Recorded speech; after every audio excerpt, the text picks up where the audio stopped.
نحمدہ و نصلی علی رسول الکریم اما بعد فاعوذ باللہ من الشیطان الرجیم بسم اللہ الرحمن الرحیم۔ السلام علیکم۔ قرآن کی کمپائلیشن کا کام، اس کو جلد کی شکل میں دینے کا کام آپ صلی اللہ علیہ وسلم کے وصال کے بعد آپ کے صحابہ کرام نے کیا۔ حضرت ابوبکر صدیق رضی اللہ تعالیٰ عنہ آپ صلی اللہ علیہ وسلم کے وصال کے بعد پہلے خلیفہ بنے۔ ان کے خلیفہ بنتے ہی جو منافقین تھے اور ایسے لوگ جنہوں نے اسلام جو تھا وہ دل سے قبول نہیں کیا تھا، انہوں نے مسلمانوں کے خلاف ہر جگہ پر بغاوتیں اور سازشیں کرنی شروع کر دیں۔ ان میں ایک سب سے جو بہت بڑی بغاوت تھی، ان میں سب سے بڑی بغاوت جو تھی وہ تھی فالس پروفٹ کا رائز ہو جانا، یعنی کہ جھوٹے نبوت کے دعوے دار کھڑے ہو گئے اور ان کا یہ خیال تھا کہ رسول اللہ صلی اللہ علیہ وسلم کے بعد اب وہ نبوت کے جو ہیں وہ حقدار ہیں اور نبوت ان پر آ رہی ہے۔ ان میں سب سے پہلا جو نام ہے وہ طلحہ کا ہے، اسود انسی ہے، اور خطرناک جو ان سب میں تھا اس کا نام مسیلمہ کذاب ہے۔ مسیلمہ کذاب کے ساتھ ایک جنگ کے اندر، جسے جنگ یمامہ کہا جاتا ہے، اس جنگ میں مسلمانوں کی حافظین کی تعداد، کافی زیادہ تعداد جو تھی وہ شہید ہو گئی۔ ان کی شہادت نے حضرت سیدنا عمر فاروق رضی اللہ تعالیٰ عنہ کے دل میں یہ بات ڈالی کہ اگر اسی طرح فتوحات کا سلسلہ جاری رہا اور اسی طرح سے اندرونی اور بیرونی بغاوتوں کا سدباب کرنے کے لیے جنگیں ہوئیں تو ہمارے جو حافظ قرآن ہیں وہ کافی زیادہ تعداد میں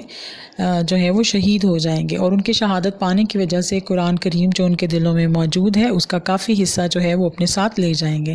اس سلسلے میں حضرت عمر فاروق نے حضرت ابوبکر صدیق سے مشورہ کیا کہ قرآن کو جو ہے وہ کمپائل کر دینا چاہیے، قرآن کو کتابی شکل میں لے آنا چاہیے۔ حضرت سیدنا ابوبکر صدیق رضی اللہ تعالیٰ عنہ نے کہا کہ جو کام میرے نبی نے نہیں کیا میں وہ کام نہیں کروں گا۔ یہاں تک حضرت ابوبکر صدیق فرماتے ہیں کہ میرے ساتھ حضرت عمر نے مجھے اتنے دلائل دیے اور اتنی بحث کی میرے ساتھ کہ اللہ تعالیٰ نے میرے دل کو اس عظیم کام کے لیے کھول دیا، اور میں نے یہ فیصلہ کیا کہ میں قرآن کو لازمی کتاب کی شکل میں لے کر آؤں گا اور اس کو ایک جلد کی شکل میں اس کو بنا دوں گا۔ حضرت ابوبکر صدیق رضی اللہ تعالیٰ عنہ نے تقریباً 25 لوگوں کی ایک کمیٹی بنائی۔ یہ 25 لوگ تمام کے تمام حافظ قرآن تھے اور کاتبین وحی تھے۔ ان میں جو ان تمام کاتبین وحی کا جو سردار تھا، یا جن کو چیف بھی کہا جاتا ہے، چیف سکرائب تھے، یا اس کمیٹی کے جو ہیڈ تھے وہ حضرت زید بن ثابت تھے۔ حضرت زید بن ثابت ایسے ایک اسکالر تھے جنہیں کہ رسول اللہ صلی اللہ علیہ وسلم نے کاپٹک اور ہیبریو لینگویج کے لیے چوز کیا تھا۔ ہیبریو اور کاپٹک لینگویج جو ہے وہ کرسچنز کی لینگویج ہے۔ اس زمانے میں جو ہے وہ کرسچنز کے ساتھ کورسپونڈنس کرنے کے لیے، بات چیت کرنے کے لیے یہ زبان تھی۔ آپ صلی اللہ علیہ وسلم نے حضرت زید بن ثابت سے کہا کہ وہ سیکھیں۔ وہ کافی زیادہ ان تمام چیزوں پر عبور رکھتے تھے، احادیث اور قرآن کی تعلیمات جو تھیں وہ انہیں زبانیں یاد تھیں، حافظ قرآن تھے، اور بڑے جو ہیں وہ اپنے ٹائم پیریڈ میں ایک بہت بڑے صحابی تھے۔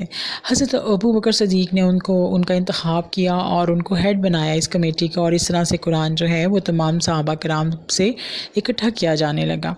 4 گواہیاں لی جاتی اور پھر آیات سنی جاتی، اور اس طرح سے اس آیت کو قرآن کا حصہ بنا دیا جاتا۔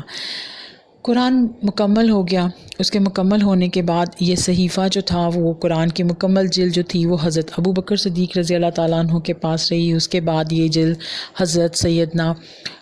عمر فاروق کے پاس چلی گئی جو کہ دوسرے خلیفہ تھے، اور ان کے وصال کے بعد ان کی بیٹی حضرت حفصہ جو رسول اللہ صلی اللہ علیہ وسلم کی ازواج مطہرات میں سے تھیں، ان کے پاس یہ کاپی رہی۔ اس طرح سے حضرت عمر کے ٹائم پیریڈ میں جس وقت فتوحات کا سلسلہ ہوا تو پرشیا، ایران، عراق اور یمن اور کافی علاقے جو تھے وہ فتوحات کے ذریعے اسلامی حکومت کا حصہ بنے، اور اس طرح سے کافی زیادہ مسلمانوں کی تعداد جو ہے وہ دور دراز علاقوں میں پھیلنے لگی۔ ان فتوحات کی وجہ سے کچھ ایسے لوگ تھے جنہوں نے اسلام کو دل سے قبول کیا تھا، اور کچھ ایسے تھے جو کہ مجبوراً اسلام لے آئے تھے کیونکہ جزیہ دینا انہیں پسند نہیں تھا۔ اب ان کے اسلام لانے کی وجہ سے جو ہے وہ اسلام لے آئے، اور منافقین کا بھی ایک طرح سے کافی زیادہ رائز ہو گیا اس زمانے میں۔ اس کے بعد کچھ ایسے لوگ بھی تھے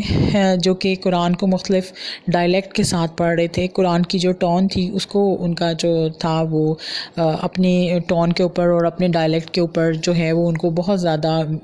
وہ تھا کہ یقین تھا کہ وہ بالکل ٹھیک پڑھ رہے ہیں۔ اس سلسلے میں حضرت حذیفہ بن یمان جو کہ اس وقت جو تھے وہ گورنر تھے کوفہ کے، انہوں نے حضرت عثمان رضی اللہ تعالیٰ عنہ کے ٹائم پیریڈ میں اس بات کی طرف حضرت عثمان کی توجہ دلائی کہ لوگ جو ہیں وہ کتاب اللہ کے اندر، اس کے ڈائلیکٹ کے اندر، اس کے ٹون کے اندر اور اس کی پروننسیشن کے اندر جو ہے وہ آپس میں جھگڑا کرنے لگ گئے ہیں، اور اگر اس طرف فوری طور پر توجہ نہ دی گئی تو ہو سکتا ہے کہ یہ آپس میں جھگڑیں اور خون سے تلواریں رنگ دی جائیں، تو لہٰذا اس طرف توجہ دیں۔ یہ بات حضرت انس نے رپورٹ کی ہوئی ہے اور ہمارے تک حضرت انس نے صحیح بخاری میں اس بات کو، صحیح بخاری میں حضرت انس کے حوالے سے اس بات کو لکھا ہوا ہے۔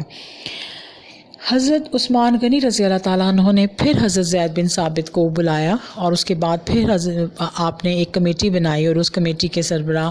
حضرت زید بن ثابت، انہوں نے تمام صحابہ سے جو ہے وہ آیات کو سننا شروع کیا، اور مسجد نبوی کے دروازے پر بیٹھ گئے، اور تمام طرف منادی کرا دی گئی کہ کسی طرح سے جو ہے وہ اگر کسی نے رسول اللہ صلی اللہ علیہ وسلم سے قرآن سنا ہے تو وہ آئیں اور آ کر جو ہے وہ اس قرآن کا ڈائلیکٹ اور اس قرآن کی پروننسیشن جو ہے وہ اس کو سیٹ کریں۔ جہاں پر اختلاف تھا، حضرت عثمان نے فرمایا کہ اگر کہیں پر اختلاف ہوگا تو اس اختلاف کو دور کرنے کے لیے اگر بہت سارے لوگ جو ہیں وہ ایک لفظ کو مختلف طریقوں سے پڑھیں گے تو اس ٹون کو، جو قرآن کی جو تلفظ ہے، اس کو آپ نے قریش کے تلفظ کے اوپر سیٹ کر دینا ہے، کیونکہ رسول اللہ صلی اللہ علیہ وسلم خود قریش خاندان سے تھے، تو لہٰذا مکہ کے جو قریش ہیں اس خاندان کے ڈائلیکٹ پر اس کو جو ہے وہ سلیکٹ کیا جائے گا۔ تو اس طرح سے قرآن کی جو ہے وہ پروننسیشن بھی ہو گئی، اور اس طرح سے یہ جب مکمل ہو گیا تو مسجد نبوی میں اس کو بآواز بلند پڑھا گیا، اور باقی جتنے بھی ان اوتھینٹک کاپیز تھیں جو کہ ان آفیشیل تھیں، جن میں کہ سرکاری طور پر جو اوتھینٹک نہیں تھیں، ان کو جلا دیا گیا۔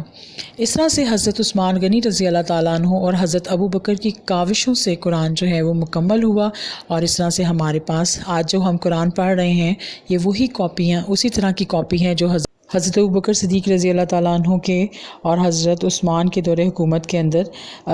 اس کاپی کو محفوظ کیا گیا کتاب کی شکل میں۔ اسی خدمات کی وجہ سے حضرت عثمان غنی رضی اللہ تعالیٰ عنہ کو جامع القرآن کہا جاتا ہے، یعنی انہوں نے قرآن کو جمع کیا، اس وجہ سے وہ جامع القرآن کہلاتے ہیں۔ سامعین، اس کے ساتھ ہی مجھے اجازت دیں، مجھے امید ہے کہ آپ کو میرا آج کا ٹاپک پسند آیا ہوگا۔ انشاءاللہ نئے ٹاپک کے ساتھ پھر آپ سے ملاقات ہوگی۔ اللہ حافظ۔